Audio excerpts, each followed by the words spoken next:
to sleep. Goodbye, baby. Oh no, I've got lipstick on her head. Hello, guys. Happy family here. There's no one here yet. We're just waiting for the guys to come. Let's go sleep. Good nap. You need to sleep to go to Vovo. Good morning, good morning.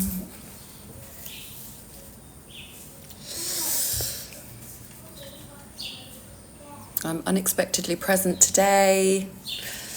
I should have a meeting, but it just got cancelled. So I thought I'll hop on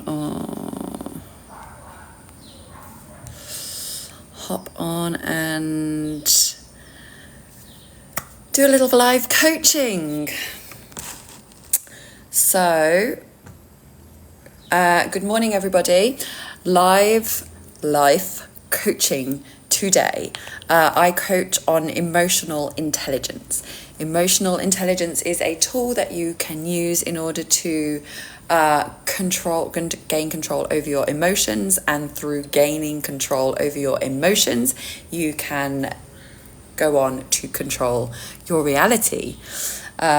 Now, I always thought this was a little bit of a leap when I first started looking into emotional intelligence, when I first started learning about feeling your feelings and creating your reality. And there's lots of scientific studies that have gone into how quantum mechanics works, how the field works. You may have heard of the field. It's basically an energetic presence that everybody has. And when we have thoughts, we create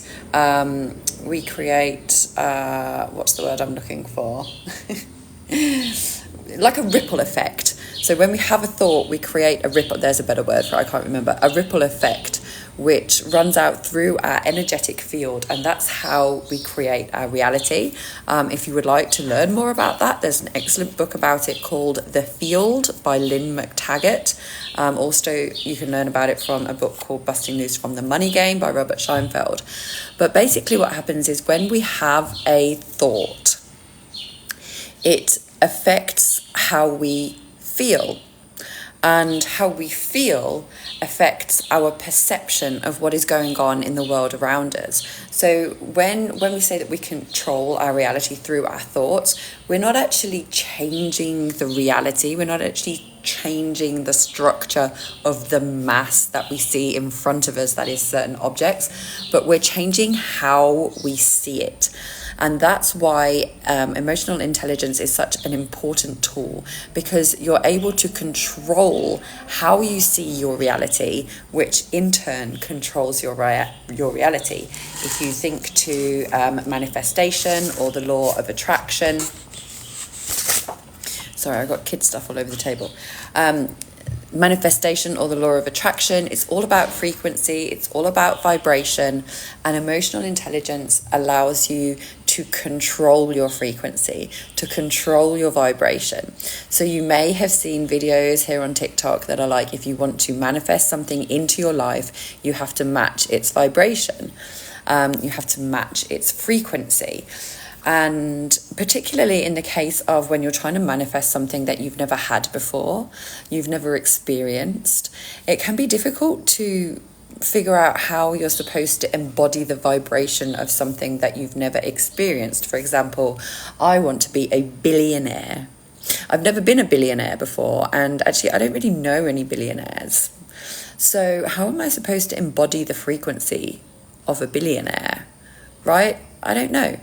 But what I can do is I can progressively raise my frequency, and I can do that using tools from emotional intelligence. Are you going to sit down, Rabs?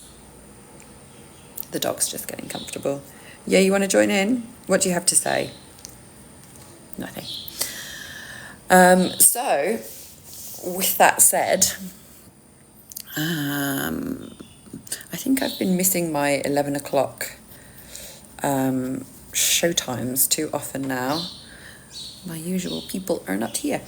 Anyway, so with that said, emotional intelligence is a fantastic tool that can help you throughout your life. It can help you in any situation, and it's really, really powerful, and it's also very simple.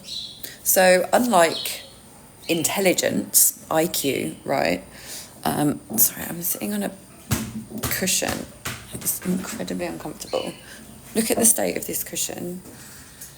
Like, there's padding only in certain parts of it. Anyway, I think I'm going to have to lose the cushion. Look at the state of that. That's terrible. That needs to go in the bin. Sorry, what was I saying? So, yes, with regular intelligence, with IQ, in order to improve your IQ, you need to learn more, right? You need to study. You need to read books, do courses, go to school, and become more intelligent, figure out how the world works. And with emotional intelligence, it's not that big of a project, because with intelligence, there's obviously so much that you can learn, right? So many fields you can look into. With emotional intelligence, it's really just one skill that you need to master. And that skill is feeling your feelings. So in order to be emotionally intelligent, what it comes down to is the ability to feel your feelings. Now, when I say feel your feelings, it's important for me to caveat that with the different ways that people process their feelings at the moment. So there are 4 main ways that people process their feelings. The first one is repression or suppression. That's when you push your feelings down. So that's when something happens and you're like, okay, I'm not going to deal with that now. I'm just going to muddle through. I just want to get on with it. We'll just get where we're going. Okay? So this happens consciously or subconsciously. Sometimes, so for example, when I was 23 years old, my father collapsed at a New Year's Eve party and he was rushed to hospital. I was incredibly busy at work at that time because we had just moved companies from Deutsche Bank to BNP Paribas. And so we were working like 15, 16-hour days. And so I didn't have time to deal with the feelings that I'd had following my father's collapse. He went into a coma. So I just muddled through. I was just like, it was a conscious choice. Like, I don't have time to deal with these feelings right now. I've got too much work to do. I was living in London. My dad was living in Sheffield. He was in hospital in Sheffield. So it was like 3 hours or something to get from one to the other. So I was doing this journey at the same time as working like crazy 15, 16-hour days. And for me, I was like, I don't have time for feelings right now. I'm just going to muddle through. I'm just going to get through, get past it. I'll deal with it later. So I repressed those feelings, or suppressed those feelings. Repression is the same exact thing, except you do it subconsciously. The other way people deal with their feelings is by avoiding them. So whenever something happens that you feel is going to be too intense, I'm just going to grab a towel to sit on here, because I have these really uncomfortable wooden chairs. I don't know what it is in Brazil. I feel like you people here in Brazil, Brazilians, just aren't that bothered about having comfortable seats. Why do you not need comfortable seats in Brazil? Like, this is a wooden chair. And when I was in Caraíba, all the chairs are wooden. My friends have a couch that is made out of a tree trunk. Their couch is wooden. Why? Cushions, people, cushions. Anyway, sorry, side note, I might do a video about that later. I'm going to do a video about that later. The need for cushions in Brazil. So, avoidance of feelings is the other method. Avoidance of feelings means when you don't feel your feelings, but instead you drink them away. Or you throw yourself into the gym, or you throw yourself into work, anything to avoid feeling those really intense feelings that you're afraid of. And the third way is to express your feelings. So this is when you push your feelings outside of you, when you get angry, when you get mad, when you shout, when you hit stuff, when you take it out on somebody else. You use your voice and you use your body language to let people know that you are mad, that you are angry, whatever you're feeling. You push your feelings outwards. Hi, Jason. God, I cannot get comfortable today. What is up with this? It's just a towel.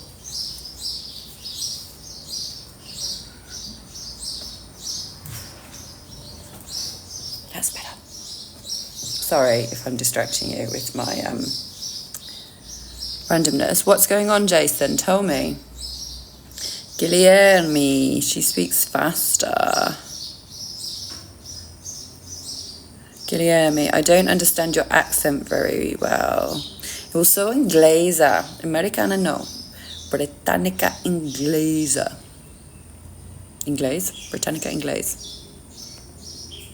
I'm saying something wrong there, aren't I? British English. I speak British English. I think that's why you don't understand me.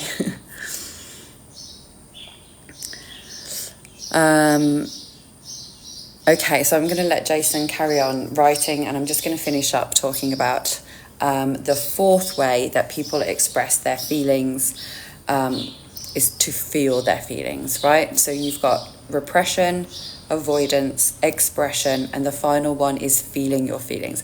And this is where emotional intelligence comes in. People with high emotional intelligence, people that are able to control their own emotions and control their own environment and mood, have the ability to feel their feelings without allowing their feelings and emotions to control them. So, you know, sometimes when something happens out of the blue that pisses you off, that makes you mad, and you let it get to you, you let it annoy you, you let it ruin your whole day, you let it ruin your whole week, you're complaining to people about it, you're investing energy into it. That is low emotional intelligence, because you have let somebody else control your emotions and control how you feel.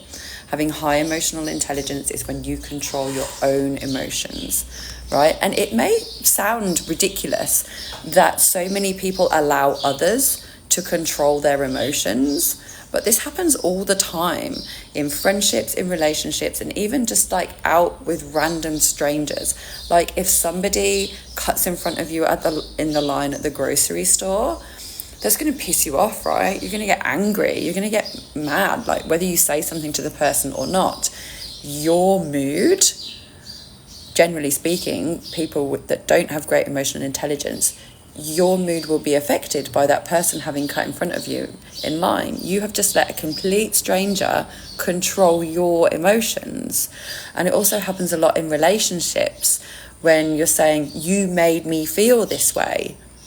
That person didn't make you feel anything. Actually, my husband and I had this discussion the other day because he was saying, you made me feel like this. And I was like, I can't make you feel stuff. I can't make somebody else feel something. However, it does happen. It does happen, right? So in the example I was just giving, somebody cuts in line in front of you at the grocery store. That person made me feel mad, right? It's not that person that made me feel mad. What made me feel mad is me allowing myself to feel mad about that person cutting in. I allowed myself to feel mad. I felt the feelings of anger, and I didn't just feel them and observe them and then choose my own reaction. I allowed them to take hold of me because I wasn't practicing emotional intelligence. Right, Jason, let's see what we're saying. Right, so my roommate that I've called cranky before is possibly moving out, but I don't know. They've moved their hair products and trash can out of the bathroom, and also have put all their kitchen supplies in bags in a cupboard. But they haven't mentioned anything about moving out to me. So I'm like, are they moving or just being clean? Because I've spoken with and texted with them since these things happened, and they haven't mentioned if they're moving or not. But the crazy thing is I don't want them to move. You don't want cranky Kathy to move? Hilarious. Okay, so have you asked, like, directly? Are you moving? The key, of course, is to implement your emotional intelligence and control whether having them move out allows you to feel sad or upset, right? If you want them to stay and they decide that they're going and they decide not to even tell you that they're going, which is weird, how's that going to make you feel? Melvin, eu falo português. Você estadunidense. I'm not sure this word, estadunidense. Does it mean like studying? I'm afraid to ask in case it's a yes. Or, okay, this, I mean, the fear of asking is perpetuating this situation of not knowing, right? You're keeping yourself in the dark. So what I would suggest is firstly work on your feelings and then ask. So estadunidense means from you say, okay, thank you. I did not know that. Yeah, okay, that makes sense. Estados Unidos. Yeah, you've just kind of pushed the words together. Sneaky. I'm afraid to ask. Yeah, so work on your feelings first. What you want to do is let go of your attachment to any outcome, right? Because you are making it mean something if they do want to leave, right? You're making it mean something. What are you making it mean? You're making it mean that you're going to miss them, that you're not going to have a roommate anymore, you're not going to be able to afford the rent, that you might have to live with somebody else that you don't like as much as this person. You're making it mean that you're not a good person to live with and this person wants to leave you. You're making it mean a bunch of stuff that's making you not want it, right? Whether it's about missing them or money or whatever it is, or yourself, whatever it is, you're making their leaving mean something. And so you need to deal with your feelings about that. So try, and I don't know if it's more I don't want them to leave or I don't want some random new person coming. Yeah, okay, I get it. And yeah, so you're making it mean something, right? And you're not sure what you're making it mean. Either it's that you're going to miss the person, cranky Kathy, or it's that you might get somebody awful that comes next. These are, of course, stories that you're telling yourself. These things mean nothing. And it's always best to remind yourself anything that happens is happening for your best good, right? Anything that happens to you, anything that happens in your experience is for your highest and best good. If you approach the situation that way, then it will be that way. So how you can do that is, instead of telling yourself stories about the new person not being a good fit, the new person being messy, whatever it is, instead of telling yourself stories about missing cranky Kathy, missing what a perfect roommate they ended up being, change the stories. Change your language, right? Change your language. I realised I actually haven't been through this problem-solving process for ages. So change your stories and pick something that makes you feel good. Pick something good to believe. Pick something like, my roommate's going to move and the replacement is going to be even better than cranky Kathy. The replacement's going to cook for me. The replacement's going to be really like OCD about cleaning, keep the place really clean all the time. Or the replacement is going to be really adventurous. They're always going to be up to fun stuff and they're always going to be inviting me, giving me loads of opportunities to say yes to stuff. Ooh. Or tell yourself that this new job that you're starting next Tuesday is going to pay you enough money that you can move somewhere better, right? Maybe you don't need a roommate anymore. Maybe you can live by yourself. Maybe you can move in with your fiance. I don't know if you already live with your fiance, almost fiance. I don't know if you went to San Francisco yet. So change the stories, change your language, change the stories. Whatever you are making it mean that is making you sad about the situation, change those stories and make it a positive thing. So think of something positive for if cranky Kathy stays and something positive for if cranky Kathy leaves. Okay, so if cranky Kathy leaves, you might get a new, even better roommate that's going to do all your cooking and cleaning for you. If cranky Kathy stays, then you're happy because turns out you really like having Cranky Kathy there. Like, this whole episode has actually shown you that you do appreciate Cranky Kathy as a roommate, even though you didn't think you did, right? I have to stay where I am for the next 9 months until my fiance's lease is up in their apartment. Okay, yeah, makes sense. I mean, you don't have to, but that is one option that's open to you.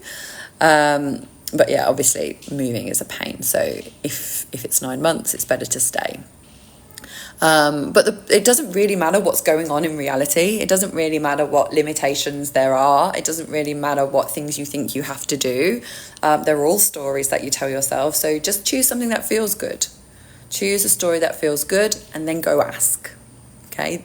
That's an important part of the process. Go ask Cranky Kathy if they're actually leaving or not, because you do need to know. Righty-ho. What was this? Hello, Veronica. Hi, love. I'm suffering pain in my stomach. Oh, no. But immediately I decided to leave this place, I started to get better. But I wanted to stay here for a little more. So are you still in Lima? Was it the high up place? You're in the high up place, right? With the air. What's it called? What's it called when you go up really high? Not humidity, altitude. So are you still in, I think it was Lima, with the high altitude? Is that what was giving you the bad stomach? Because I remember you saying when we chatted that it was so beautiful and you were loving it there, but you can't eat. You can't eat the food very well and stuff because of the altitude. Remind me. I'm in Cuzco. Okay, yeah. Okay, so 3,400 meters. I mean, that sounds like a lot. I'm guessing this is the altitude problem. So that's interesting. I wonder what that's trying to tell you, Veronica, because so that was feelings, right? You felt pain in your stomach that was associated to the place where you were. That's interesting. What is your body trying to tell you with that? I mean, my thought is that your body is telling you not to be there. But I know you had a nice situation there, right? Like you had the apartment and everything was kind of taken care of. Maybe that's not what your intuition wanted for you. Maybe, like you were just in your comfort zone too much. That was in Lima. But it's over. Okay, so you had already moved out of that apartment and gone somewhere else, Cuzco, and you were also getting sick in Cuzco. So your body's telling you that you're not in the right place. I'm trying to think of the name of these. I saw it on TikTok once. The place of all great learnings. So according to your birth time and date, there are lines drawn through the globe about places that feel really good to you. I'm not sure if it's to do with feng shui or God, I can't remember. If I find it, Veronica, I'll send it to you. But basically, there are these lines that run through the world, and wherever these lines run through the world is a great place for you to live. And so when I looked at mine, there were no lines running through the UK, which is why I felt an overwhelming urge to leave the UK. I had lines running through Australia and I had lines running through North America and South America. So there's actually a line really close to where I live at the moment. I've never been able to double check because I can't remember what it's called or the website where you get these lines. But that is to say that there are places in the world where you will feel more at home, and there are places in the world where you won't feel at home. So you need to find your spot. And I recall that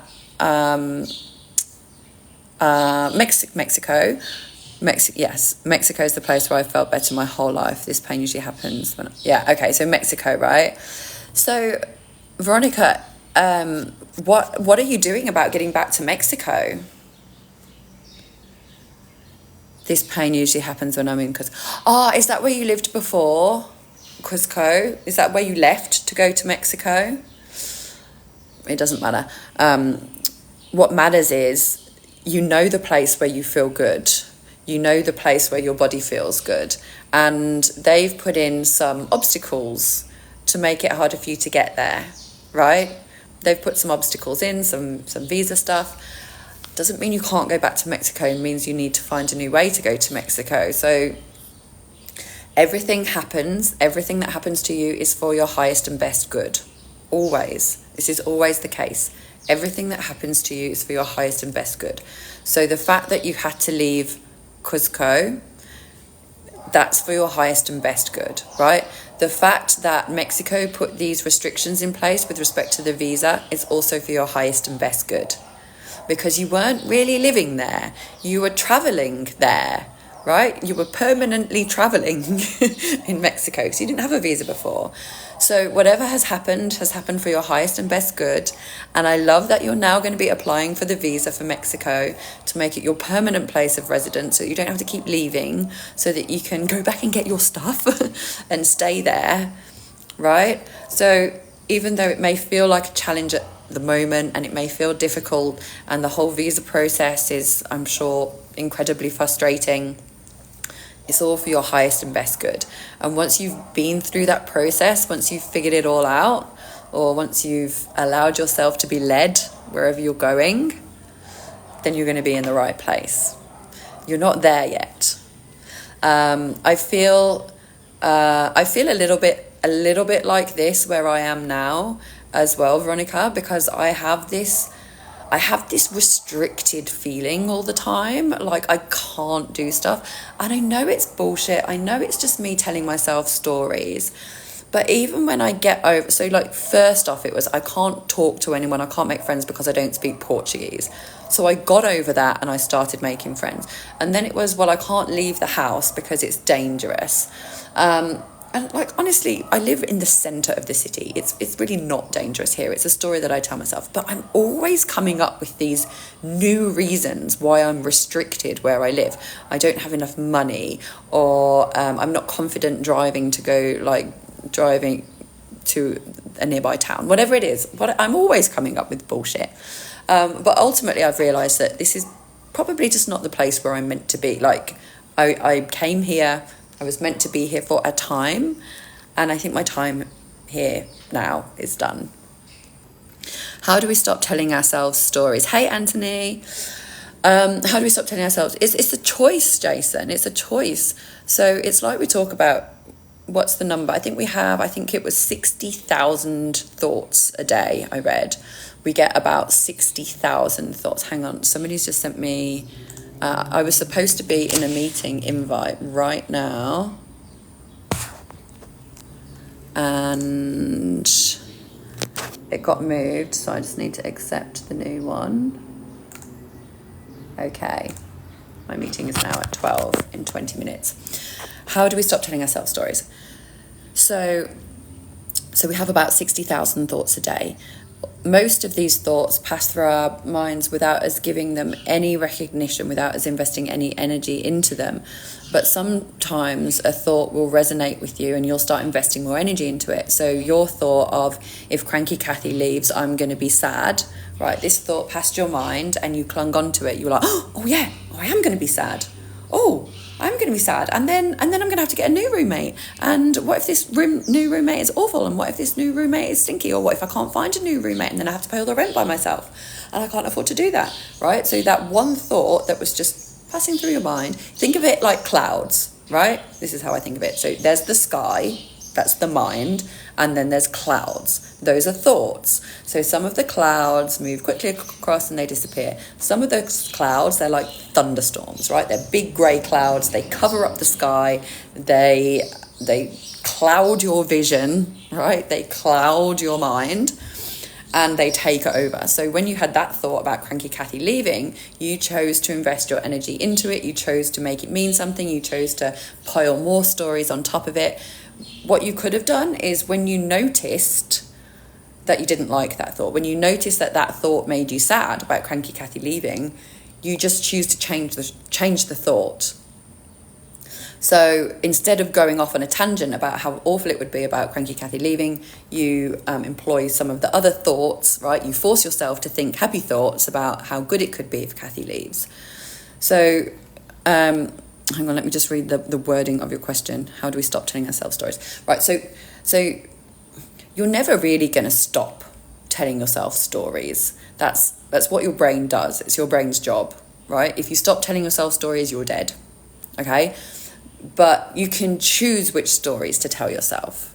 So choose the ones that make you feel good and let go of the ones that make you feel bad. Feel the feelings, move on. Veronica, the thing is that the guy I'm dating, the apartment guy, lives here in Cusco and we are starting something nice. Okay, I get it. I feel sad about having to leave him. So, I mean, the feelings are the key here, right? The feelings are the key. You don't want to leave him. You feel like you don't want to leave him. So what else? What else could there be? Because there's not just two options, right? There's not just live in Cusco, be sick, but together, or live in Mexico, be healthy, but apart. There's many other options. So many other options. There are so many other places to live. There are so many other ways to have a relationship, right? Maybe you don't know what the future holds yet. And maybe a long distance relationship would work. He travels a lot, right? Your boyfriend travels a lot, I think. So maybe you can make some kind of travel arrangement work. Maybe there's some perfect, well, not maybe, there is some perfect option for you, Veronica, where you get to live somewhere you can be healthy and you get to be happy in the relationship, out of the relationship, but you get to be happy. And maybe you don't know what that looks like yet, but that's exciting. That's exciting. I tell you what, if you apply for the visa to Mexico and it gets denied, that will be a very clear answer about whether you're supposed to be in Mexico. Just keep, like the hardest part I have found on my journey, the hardest part about following intuition and having faith that it's going to lead you where you want to go is those times when you have no idea where you're going. Hi, Guilherme Prata. You're in Brazil as well. I'm in Goiás. Oh, você não fala inglês. Tá bom. Ciao. So when you don't know, especially so it's two big things, right? It's a relationship and it's the country that you're living in. These are two aspects of your life that have a really big effect on how you live your life. Sim, Guilherme, eu falo português. So I get it, right? It's scary. You don't know where your intuition's taking you. You know that you're not there yet, and you don't know where you're going. I definitely felt like this when my husband's UK visa was denied because we thought we were going to the UK. Like we had planned everything to go to the UK. All our stuff was in the UK. The dogs were in the UK. Chevy was in the UK. And I was in Brazil. And the UK visa got denied for my husband. And then I didn't know. I didn't know what we were going to do. In fact, it took probably 3 months until my intuition told me what to do. 3 months of not knowing, 3 months of just being like, where are we going to live? Where are we going to work? We don't have any money. We don't have any savings. We don't have our belongings. 3 months of just having faith in my intuition. And there were times when I just wanted to give up and start planning, just start trying to take control back of my life. But I didn't. Well, I partly did and I partly didn't. I stayed true though. I stayed true to following my intuition. So I get that, like, everything must feel like it's just up in the air at the moment. Everything must just feel like I don't know what I'm doing. I don't know where I'm going. I don't know where I'm living. I don't know how to be happy at the moment. But you're in the perfect place. You're exactly where you're supposed to be right now. You're feeling the exact things that you're supposed to be feeling right now, and use them as your guide. Just lean into those feelings. So if you're feeling sad about leaving the guy, maybe leaving the guy is not the right move. If you're feeling sick about living in Cusco, maybe living there is not the right move. Is he open to moving somewhere else? Just test yourself with options and see how you feel about them, right? But ultimately, the right thing is going to happen at the right time, and you can't rush it. So this is definitely one thing I've realized recently about following intuition, where I actually disagree with the phase 2 teaching. So the phase 2 teachings, when it comes to communicating with your intuition, is about like asking your intuition questions and getting answers from your intuition like immediately. In my experience, that does not often work. In fact, it very rarely works in my experience. In my experience, when I ask my intuition a question, most of the time I do not get an answer. And that led me to feel like I was doing it wrong for a really long time. And what I've realized more recently is that I wasn't doing it wrong, but that your intuition will talk to you when your intuition wants to talk to you, when it's the right time. And so when your intuition does talk to you, it's important to act on it straight away, because your intuition is giving you instructions for in the moment. And that can't be forced. So when I was asking my intuition questions about like Universal, I wanted to host a retreat, and I was like, okay, intuition, how do I do this? How do I get my first retreat off the ground? And I wasn't getting any answers. So then I just kind of organized it by myself, and then it didn't work for multiple reasons. It didn't work. And so it wasn't the right time, and it wasn't a case of asking my intuition and like forcing an answer. It was a case of waiting, because now is the right time. Now somebody, did I tell you this, Veronica? I'm not sure if you know yet. So, you know, I want to build my retreat in Bahia, and that's what I had been trying to do. That's what I had been talking about for so long. Well, last week, my husband's friends own a hotel, a posada in Bahia, in Caraíva, in the town, the island where we want to go, and they don't want to run it anymore. So they're going to rent their hotel to us. So I'm going to go take over their hotel, and run Universal there. It's it's small. It's 4 rooms, and then there's like a communal area with a big table, where we're going to have our classes and stuff. There's a hot tub, which I love. So I was like getting really annoyed, getting really impatient. I was complaining here on TikTok, like, I want to move to Caraíva. I want to host my retreats. I haven't found an investor yet. The land that I wanted is gone. Somebody else bought it.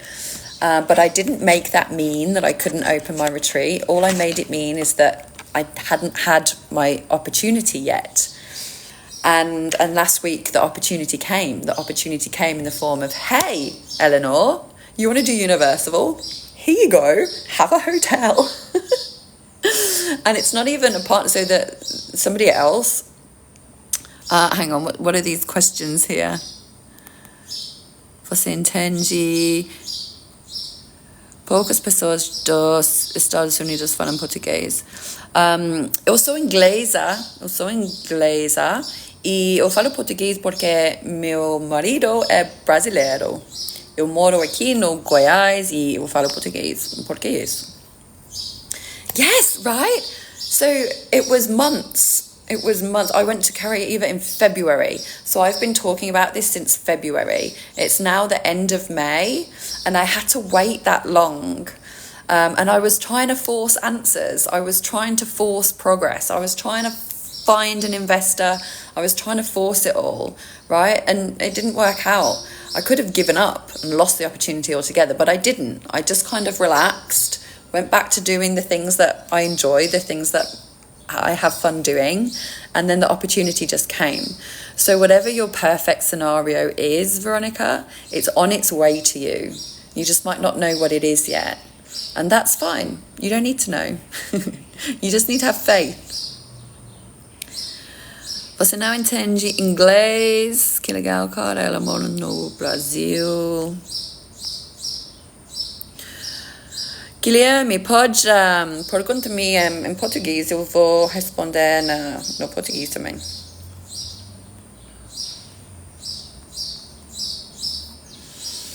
Yeah, it's exciting though, Veronica. Like, so this time next year, your whole life could be completely different. How exciting. How exciting. You could be living somewhere you never even crossed your mind before. You could be traveling. You could just be like perpetually traveling, going to new places. Maybe you don't even need like a home base. Maybe you just move around. Whatever it is, it's waiting for you. All right, guys, I have my meeting starting in 7 minutes. So let's see if there's any wrap-up questions. Your life will be different in a year, Anthony.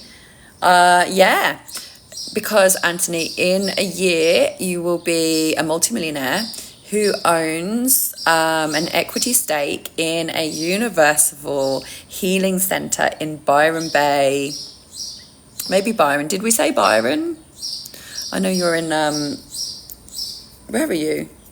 Brisbane? Gold Coast? No. Where are you? You're in Queensland, right? Anyway, yeah, so in a year, your life's going to be heaps different. You and I are going to be business partners. You're going to have a lovely girlfriend as well. My age, older kids. Mackay. Yeah, I don't actually know where Mackay is. That's why I forgot. I will do the impossible. What? Você vai faz impossível. Ou impossível. Falando inglês, Guilherme. Esse é impossível. Yeah, so that's how your life's going to look. I can already attest to that. Okay. I need to go. If there's no more questions, eu preciso sair, Guilherme. Eu vou voltar amanhã, 11 horas. 11 horas amanhã eu vou ficar aqui. And for the English speakers, I will be back at 11 o'clock tomorrow for more fun times and coaching. Okay, thank you so much for your questions, guys. I appreciate you all. Goodbye. Ciao. Thank you for the rose. Thank you. I appreciate you. You too, Anthony. Bye-bye.